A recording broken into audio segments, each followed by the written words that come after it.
Olá a todos vocês da Lusofonia, um abraço a vocês. Estamos gravando nesse sábado aqui. Hoje é dia 21 de março de 2020 e vamos aí, né, prosseguir a, a questão, né? Eu não sei se você, André, então, bom dia ao Samuel, que está em Luanda, e ao André, que está Olá, em Luiz. Vitória. Uma boa tarde a vocês. Boa tarde a todos aí.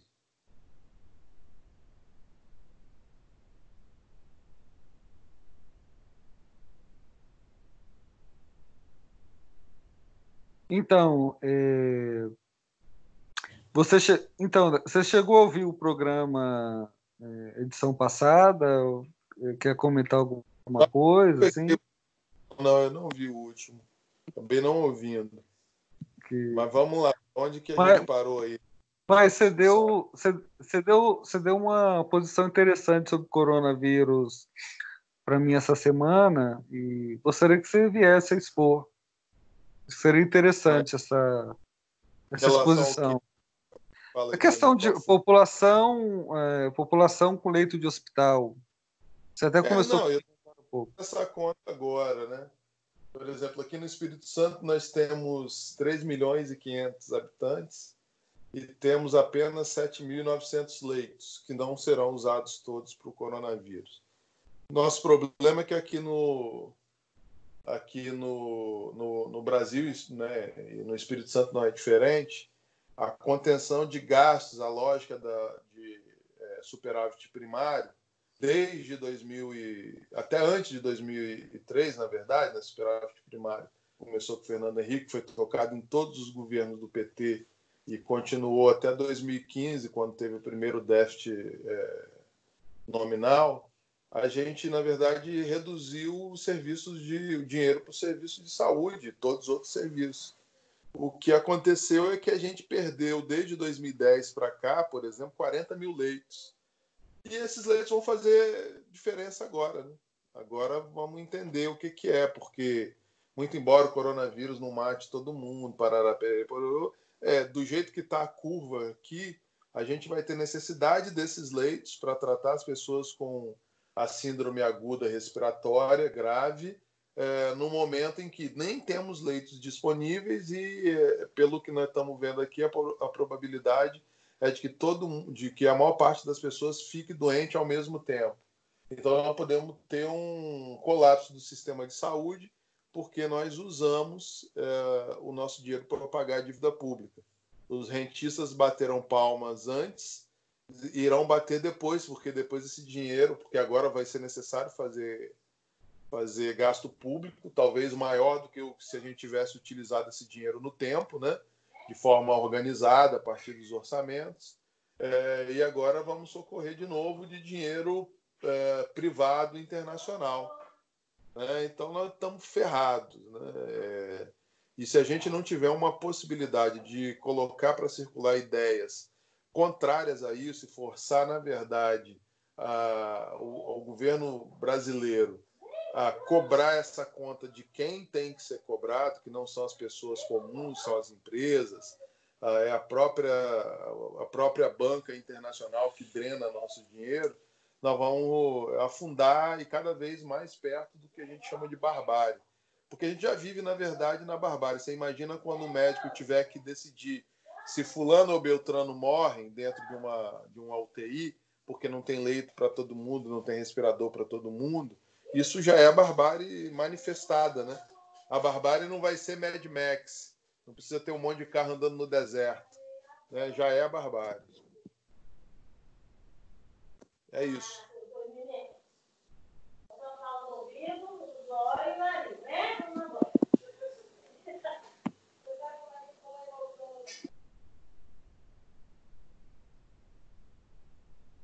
Isso se fala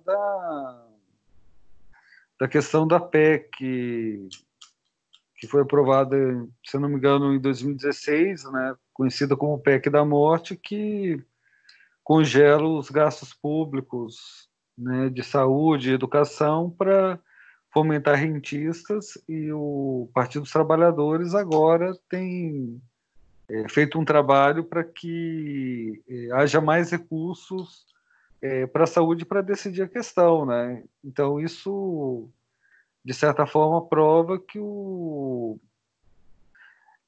se estabelece uma diferença entre o protagonismo da China, que conseguiu fazer hospitais em 8 dias e que consegue tratar da questão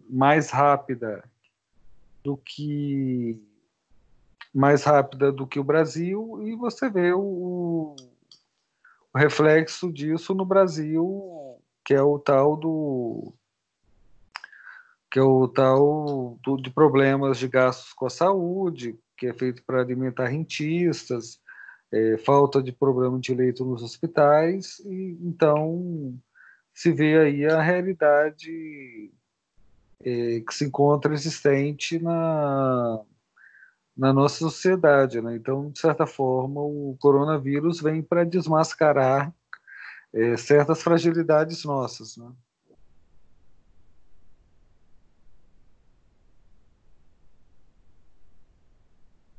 Só lembrando que o Partido dos Trabalhadores fez superávit primário durante seus 13 anos, né? Significou tirar dinheiro da saúde, diminuir leitos para poder pagar a dívida pública. Tá correto o que você falou, mas agora o Partido dos Trabalhadores faz isso porque saiu do governo, infelizmente. Quer dizer, infelizmente faz isso só quando saiu do governo, porque quando esteve no governo, tocou a mesma política de redução de dinheiro para a saúde e, inclusive, sustentou em todos os seus documentos que havia déficit na Previdência, tudo que agora a gente está aí desmascarando, desmistificando.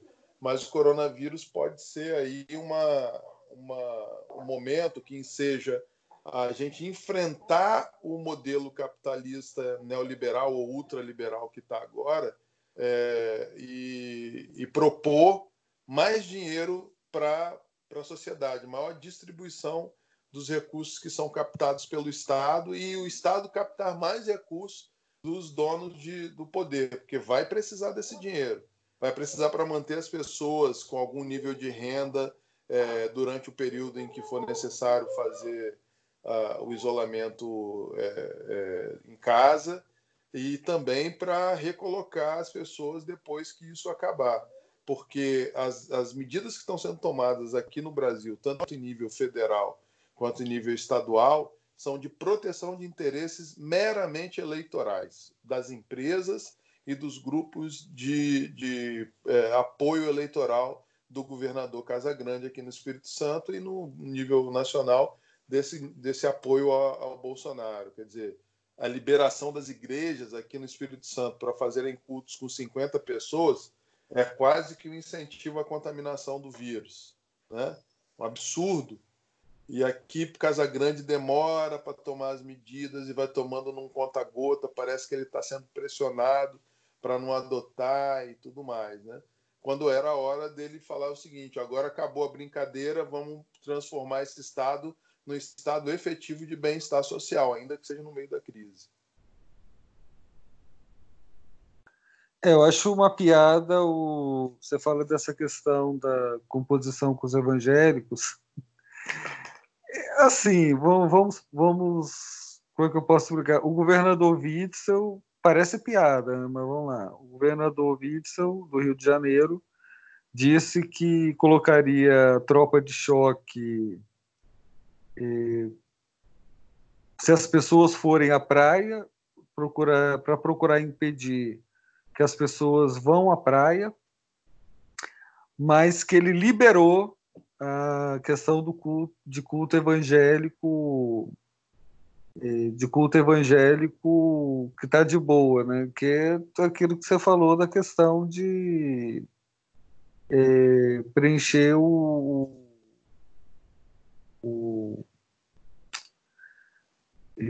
preencher essa questão eleitoral, né? De você, mas não sei, a impressão que eu tenho é que existe um um alerta talvez muito fora do comum.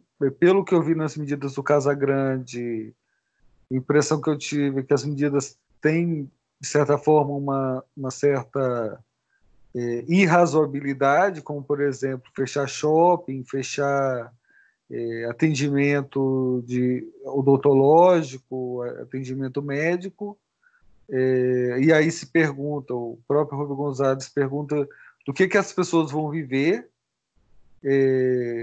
se tudo fechar, mas a impressão que eu tenho é que existe uma própria falta de razoabilidade sobre o coronavírus, porque se diz que na Europa, por exemplo, as pessoas. Isso deu no Duplo Expresso.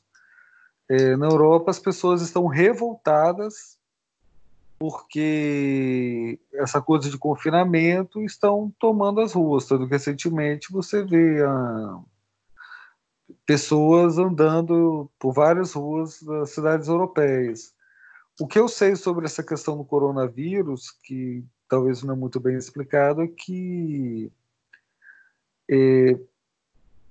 essa doença se diz que se pega pelo ar, se diz que é pelo contato, né, por tal do fluxo, né, contato entre pessoas, né, mas se diz que dificilmente essa doença se pega ao ar livre, né, principalmente se você tiver com um bom sol, né, e a questão de socialmente falando, talvez a questão não é se um lugar vai ter 50 mil, 10, 15 mil pessoas. A questão é saber se vai ter contato ou não, né?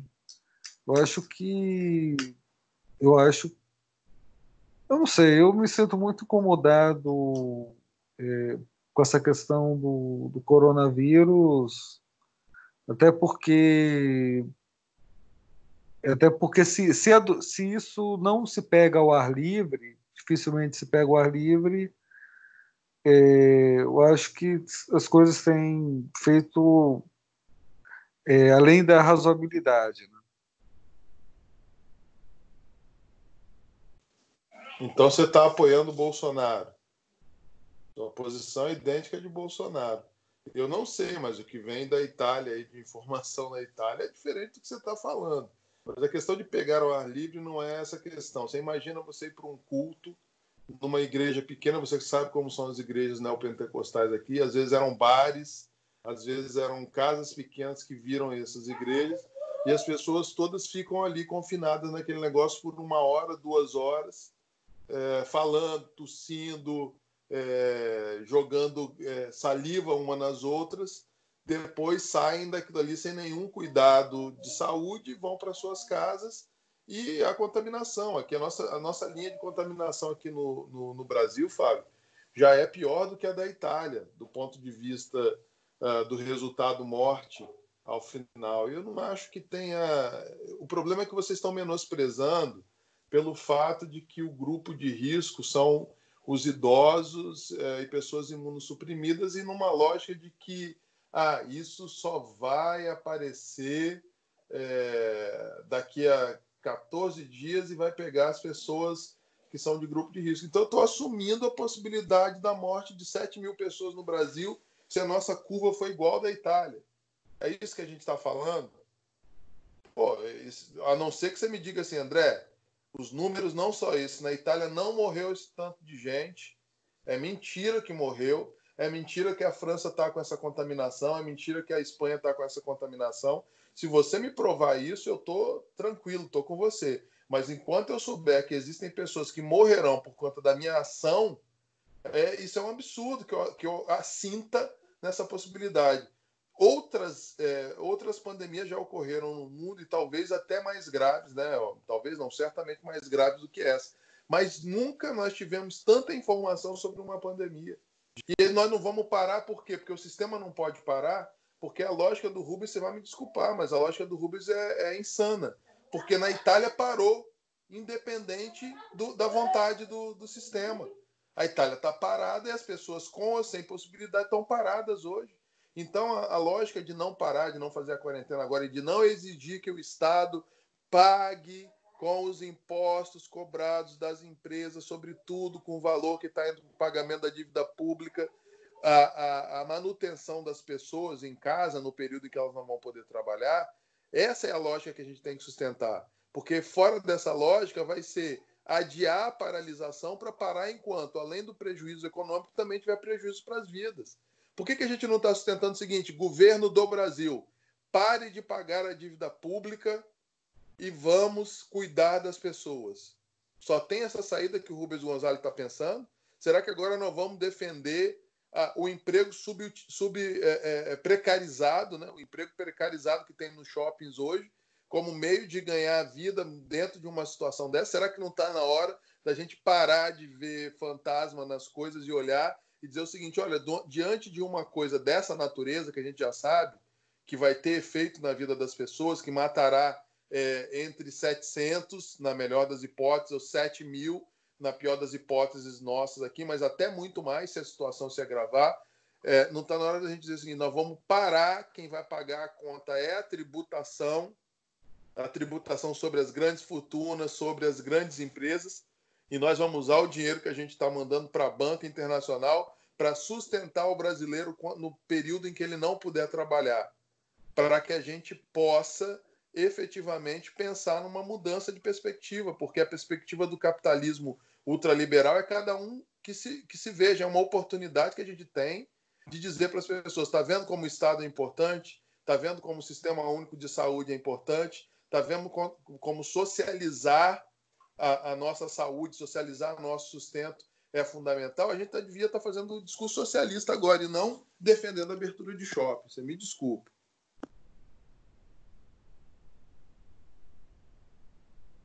Não, eu só estou dizendo o que eu estou querendo dizer é o seguinte: eu tenho dúvidas sobre o que realmente se tem, porque, por exemplo, na Itália e na Europa está no inverno, né? E como diz o Rômulo, na Europa no inverno a pessoa quer sair de um canto quente para ir para um outro canto quente o mais rápido possível. E aí você tem essa questão do ar viciado e confinamento de pessoas. Então a dúvida que eu guardo, eu não digo nem shopping, né? Porque aí você está ligado à concentração de pessoas, dependendo do movimento do shopping também, né? Mas final de semana realmente o movimento é mais intenso, né? Mas assim, mas eu, em relação à igreja evangélica, eu concordo com você que realmente lugares pequenos, as pessoas ficam praticamente encostadas umas nas outras, né? Nesse ponto eu vou ter que concordar com você. Mas a dúvida que eu tenho, André, é se no se o chamado ao ar livre se há contágio. Essa dúvida que eu tenho. Se, por exemplo, você acha que foi válida a medida do Witzel de querer colocar a tropa de choque para expulsar as pessoas da praia? Acho que essa é a pergunta que eu entendo que tem que ser respondida. Não, eu não gosto da ideia da tropa de choque. Acho que ele devia usar multa, como está sendo utilizado em outros locais. Acho que é muito melhor e ela tem um sentido simbólico melhor.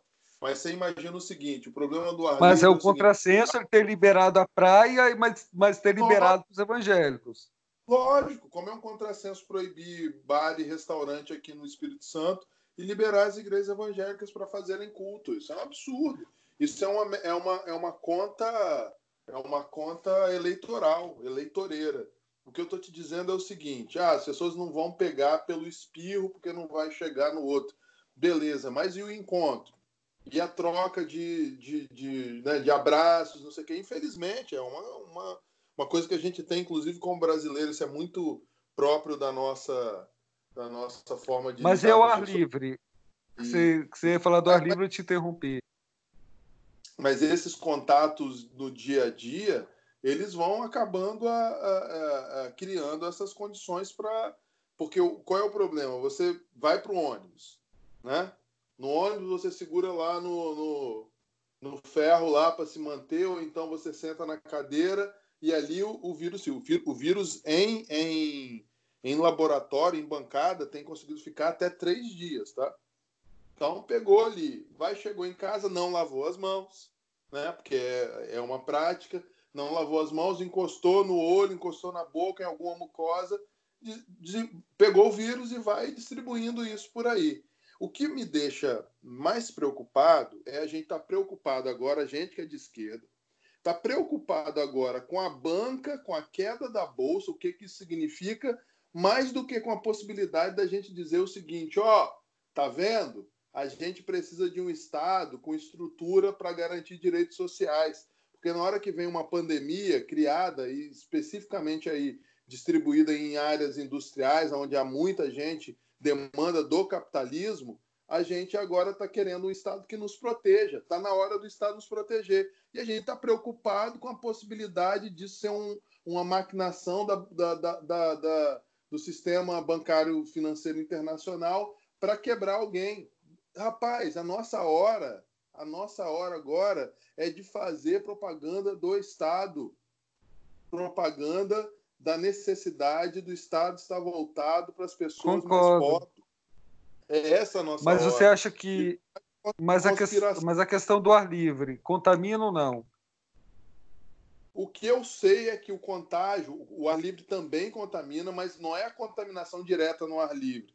É que você precisa depois colocar a mão numa mucosa. Se você tiver a menos de 1,5 metro de alguém, é possível que essa pessoa estiver infectada, que ela passe para você o vírus na superfície do seu corpo. Mas se ele vai entrar no seu corpo, vai depender de medidas sanitárias aí de higiene que você tome. Por exemplo, não colocar a mão em nenhuma mucosa. Entendeu? Então, isso pode acontecer. Isso pode acontecer também ao ar livre. Óbvio que se estiver ventando, é possível que o contato mais próximo não seja tão complicado, mas se você vai numa praia, mesmo ao ar livre numa praia, é possível ter contaminação. Isso tem já um gráfico aí que os estudiosos têm colocado de como a não presença das pessoas na rua distribui o vírus de forma atrasa a contaminação do vírus. Isso é dinâmica, isso é probabilidade, não precisa ser muito gênio para isso, não. Entendeu? Agora, o que eu estou te dizendo, Fábio, é que a gente tem uma oportunidade de ficar parados e dizer para o Estado o seguinte: nós já tem dinheiro circulando no mundo que paga todo mundo parado durante o tempo necessário para a gente enfrentar a pandemia. Só que o capitalismo não quer esse dinheiro na mão de todo mundo, esse dinheiro está concentrado em 1%. Está na hora da gente dizer: não, nós queremos esse dinheiro. Nós não queremos mais pagar 5 trilhões de reais para a banca. Esse dinheiro vai ficar para cuidar dos brasileiros. Acho que tem que parar de olhar, como a gente diz aqui no Brasil, pelo em casca de ovo e ter a oportunidade agora, nesse momento, de disputar uma narrativa sobre qual é o papel do Estado, que não está sendo cumprido. Porque do jeito que você está falando aí, você está até bem próximo àquilo que Bolsonaro está defendendo, que é que o vírus não é lá grandes coisas, que não precisa fechar a igreja. Ele está defendendo isso aí toda hora. Talvez vocês estejam dando até razão a ele, eu não sei. Mas eu prefiro fazer a narrativa do seguinte: vou ficar em casa sim, se for necessário, para evitar a pandemia. Mas quem tem que pagar essa conta é o Estado, com o dinheiro dos tributos sobre as grandes fortunas e dos tributos sobre as empresas. Por isso não pode dar isenção de contribuição social para a empresa, não pode dar isenção de tributo para quem tem dinheiro. E nem pode ficar pagando a dívida pública em prejuízo da saúde dos brasileiros. É hora de recuperar 5 trilhões de reais e colocar à disposição do Brasil. Entendeu? Eu guardo dúvidas... E não é correlacionado ao Bolsonaro diretamente, mas eu guardo dúvidas sobre o coronavírus. Eu acho que está sendo usado de forma oportunística por parte da finança, porque, por favor, né, coronavírus... porque assim, André, eu já falei isso aqui na Lusofonia, o que o Duplo Expresso já diz desde o ano passado, que queria ter essa queda programada na Bolsa de Valores, né? Justamente para que a finança recompre os ativos. E de fato aconteceu, né? O que o Duplo Expresso disse, de certa forma, aconteceu. Então você usa o tal do coronavírus para fazer a explosão da boiada, no caso da Bolsa de Valores, e também se usa o coronavírus, por exemplo, para restringir direitos trabalhistas. Por exemplo, eu tenho um amigo que é dentista, que ele é autônomo. Ele falou para o Ministério Público sugeriu não ter atendimento odontológico e médico. E aí tem essa questão do quê? A pessoa vai viver de quê? Por exemplo, o Rubem Gonzalez disse que ele fala que por exemplo, quem é vendedor ambulante, faz esse trabalho que é autônomo mesmo, né? Mas que seja o profissional liberal, seja o ambulante, ele fala exatamente essa linha que você fala aí, que o Estado, no caso, parece que tem uma cidade, um bairro chamado Alcântara, na cidade de São Gonçalo, que a polícia simplesmente tirou os feirantes. O que o certo era fazer o seguinte: você chega, mostra os ambulantes que são cadastrados e fala o seguinte: olha, você não vai poder trabalhar aqui, acompanhe até assistente social que você vai receber tanto. Eu gostei muito da sua exposição, né? Achei muito inteligente. Mas antes eu não acreditava em coronavírus, sabe que isso era um golpe danado. Hoje eu acredito, mas eu ainda não tiro o pé que isso está sendo usado para outros oportunismos, como, por exemplo, o que eu vi Você me, também é sobre a redução da carga de trabalho. você me permite? Veja só. Tudo sempre vai ser utilizado para alguma coisa. As situações estão aí. A Naomi Klein tem, inclusive, um vídeo interessante sobre isso. Toda crise vai gerar uma mudança de uma perspectiva política, inclusive ampliando possibilidades que antes não estavam propostas dentro do campo da política. Agora, quais são as ideias que estão disponíveis no momento? Se a gente simplesmente diz que isso é uma coisa da banca e não apresenta nenhuma outra possibilidade, a gente está deixando esse momento ser aproveitado pela banca, que com maior possibilidade de fazer o seu discurso andar, vai conseguir nos barrar. E a gente só tem um discurso contra eles, a gente não tem nenhuma proposta de mudança política que seja importante. A nossa proposta deve ser: o dinheiro do Estado é para cuidar das pessoas. Essa é a nossa proposta nesse momento. A gente pode denunciar a banca pelo que ela vai querer fazer com o dinheiro, mas a gente tem que dizer o seguinte: olha, nesse momento em que a gente precisa do dinheiro que a gente está pagando de juros para o sistema financeiro internacional, para pagar uma dívida que eles não têm nenhum trabalho para gerar essa dívida, porque essa dívida é quase que gerada automaticamente, esse dinheiro é o dinheiro para pagar o trabalhador que não vai poder trabalhar agora, nesse momento. Esse é o dinheiro para sustentar o sistema de saúde que precisa ser ampliado para lidar com os problemas da saúde. Está na hora da gente fazer esse discurso e não o outro. E não ficar vendo pelo em casca de ovo. Outra coisa, você sabe quem foi que mais recomprou ativos com essa coisa da queda da Bolsa? A China. Das que recomprou uma parte grande das suas empresas com a queda da Bolsa. Rubem Então, contesta isso. Ué, mas tá É lá, porque né? é o seguinte, ele diz que na China, por exemplo, Bolsa de valores na China não é importante, porque o governo tem 80% das ações. Então, isso aí que se diz que a China fez um golpe, uma guerra híbrida à maneira dele, diz que isso não se sustenta porque... Mas ele não pode ter comprado ações que estavam fora do país? Qual a lógica Boa. Mas disso? mas ele não ter ações o quê? Ações de empresas dela ou de outras empresas? Estavam fora, que estavam na mão de estrangeiros, não, qual o problema de eu ter feito isso? Não tem problema Boa, nenhum. hein? Boa. Então aí é Interessante. boba.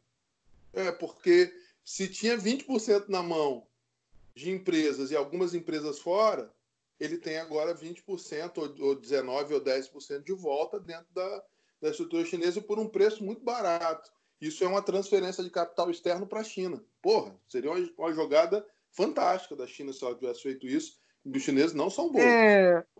Mas eu tenho outra Tem. leitura. Porque assim, hoje eu fiquei vendo o Rubem Gonzalez, né? Fiquei ouvindo, né? E só vou dar alguns dados aqui que eu espero que não sejam verdade. Ele fala, por exemplo, que o coronavírus parece que sempre existiu, o tal do coronavírus, só que ele nunca fez mal ao ser humano. Então se diz que pode ter sido uma manipulação de laboratório dos Estados Unidos para desestabilizar a China. Parece que o Putin disse que se isso tem algum dedo americano, a China e a Rússia vão reagir à altura. Então, então vamos ver É, aí como vai ser a questão da geopolítica, né? eu acho que é possível que tenha, é possível que a China já soubesse antes da comunicação da primeira contaminação, porque a China criou um mês antes da primeira contaminação um laboratório nível 5 de proteção biológica dentro de uma área militar. Então é possível sim que tenha acontecido. Mas é possível também que esse vírus seja um vírus natural aí, que ele tenha começado a criar problemas fora da China e que tenha sido levado para a China e só a China disse ao mundo, comunicou à OMS que tinha um vírus com essa característica. Pode ter acontecido isso. Outro país, como os próprios americanos, podem ter contido esse vírus lá e podem ter disseminado. Não quer dizer que esse vírus é fabricado dentro de um laboratório. Como pode ter começado lá. Esse vírus ele tem características, ele pode infectar tanto animais, qualquer tipo de vertebrado, e quanto a gente, né? Assim, todos os vertebrados estão disponíveis aí para serem vetores dele, mas ele só causa problema na gente. E agora não se sabe em que momento ele passou a ter a potencialidade de causar doença na gente, que é a síndrome aguda, grave, né, respiratória. Isso pode ter acontecido após a primeira infecção de humano, como pode ter acontecido ainda na fase que ele estava disseminado entre algum tipo de animal. De toda forma, o que é interessante é o seguinte: a China está acusando há muito tempo os Estados Unidos de terem utilizado isso como guerra química, como guerra biológica. Pode ser, e não precisa ter sido fabricado dentro de um laboratório para que isso tenha acontecido. O que é importante é a China demonstrou uma capacidade maravilhosa de resposta. Nisso ela tem um ponto contra os Estados Unidos. Os Estados Unidos agora estão tendo que lidar com o coronavírus e está tudo parado. Os americanos fecharam os portos, os aeroportos. Eu tenho informação de pessoas que estão nos Estados Unidos que conseguiram chegar um dia, voltar do exterior um dia antes de fechar os aeroportos. A situação também lá é grave. E isso pode, inclusive, mudar a posição do Trump. O Trump está utilizando uma retórica de chamar o vírus de vírus chinês, e o Brasil está adotando também essa posição, né? O Eduardo Bolsonaro e Parece que vai.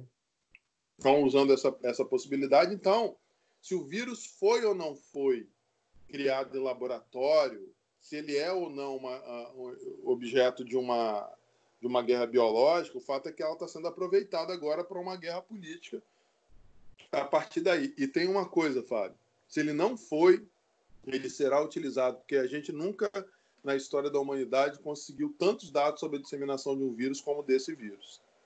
Então, assim, se prepare, porque esse vai ser o futuro do mundo, até que a gente tenha condição de ter controle mundial, global, sobre os interesses privados. Isso não vai acontecer agora, infelizmente, nós não veremos, vamos morrer, os nossos netos talvez não vejam. Mas o fato é que uma revolução socialista de verdade, não socialismo que vira capitalismo do Estado é fundamental, porque enquanto o povo não for o centro da atenção dos Estados e da ordem mundial, nós seremos sempre vítimas, porque nós vamos ser sempre objeto desse processo. A gente vai ser sempre objetificado nesse processo e não seremos sujeitos dele. Ah, sim, isso é verdade, né? Principalmente vendo a TV, assim, eu não vejo a Globo, eu não vejo a TV Globo e nem você você também já me disse que também não vê, né? Porque principalmente o sendo coisificado, objetificado com essa mídia que tem, né? Que pelo que eu sei, o que se a Globo fala direto sobre o tal do coronavírus, né? Sempre fica martelando isso mas essa questão eu estava anotando aqui o que eu ia dizer, realmente isso aí é para ficar marcado. Essa questão essa questão de você pegar como uma oportunidade para as pessoas questionarem a finança, né? É porque a questão da Marisa, o projeto de vocês da Auditoria Cidadã, que tem aí a Maria Lúcia Fatorelli, eu vejo o seguinte: ela, ela fala que era para nós termos hospitais deslumbrantes, escolas deslumbrantes, prestação de serviço público deslumbrante.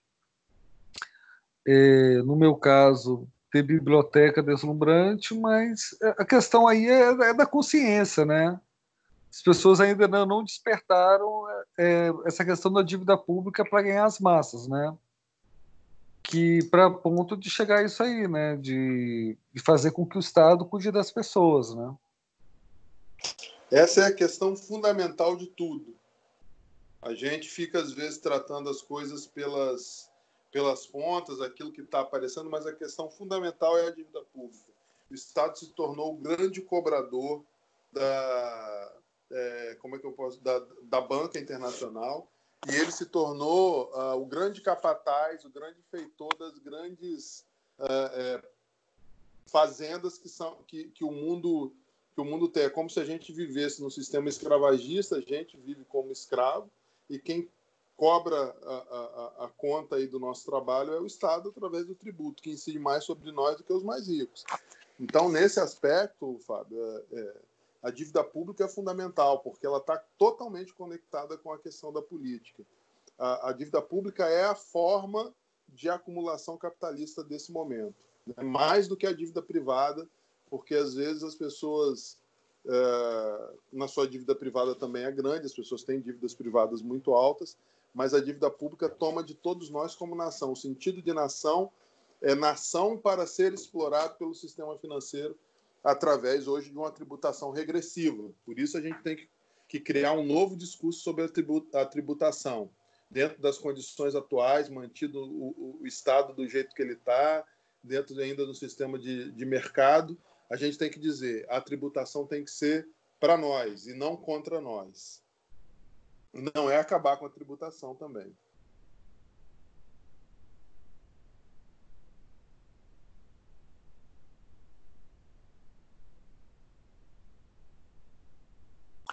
Sim, sim. Isso aí a própria Maria Lúcia fala da série de fraudes que tem no sistema tributário, né? Mas eu acho que eu não expliquei bem. O Rubem fala o seguinte: ele fala que as pessoas têm que tomar todas as prevenções do coronavírus, todas as prevenções do Estado, mas ele fala que a questão é interpretar a realidade existente, né? Bom, eu acho que a gente pode encerrar, mas então a leitura que você tem no momento, então, é as pessoas ficarem mais em casa e não acreditar nessa que até o ar livre está safo, né? O risco é muito grande e eu acho que esse risco não pode ser um risco avaliado do ponto de vista, como é que eu posso dizer, empírico, no sentido pejorativo da palavra. Vamos ver o que vai dar, né? Vamos sair, vamos ver se a gente vai se infectar. Porque cada pessoa infectada, nessa lógica nossa de rebanho, que nós somos um grande rebanho, cada pessoa infectada que não tem a imunidade, ela vai transmitir para os outros e vai chegar algum que vai ser vítima. Eu não quero ser vítima, isso é uma questão pragmática, eu não quero ser autor da colaborar num processo que vai chegar na morte de alguém com a consciência de que isso está acontecendo, porque às vezes a gente mas sem consciência. E nisso difere o crime da eventualidade, né? A consciência do fato. Mas mais importante do que isso, eu acho que o coronavírus nos dá a oportunidade de mostrar como nós somos interdependentes como seres humanos. Morreu o presidente do Santander de Portugal, então é um homem que tinha todas as condições para se defender do ponto de vista material, mas morreu. E como que a gente depende de um Estado com condições para prestar assistência a todos, de que a conta disso tem que ser cobrada de quem tem se apropriado da riqueza produzida pelos trabalhadores. Porque o Paulo Guedes está aqui dizendo, se as pessoas pararem, eles não vão poder, a economia vai quebrar, mais ou menos parecido com o que o Rubens está preocupado. Mas quando o Paulo Guedes está me dizendo isso, ele está dizendo é o trabalhador que é um reconhecimento de que não é a empresa que gera riqueza. E se é o trabalho humano que gera riqueza, tem que vir para ele o resultado desse trabalho. Se os trabalhadores tudo produzem, é deles o direito de usufruir. Essa é a minha lógica. Um abraço a todos aí e até o Um abraço, próximo tudo bom. sábado. Um abraço, tchau, tchau.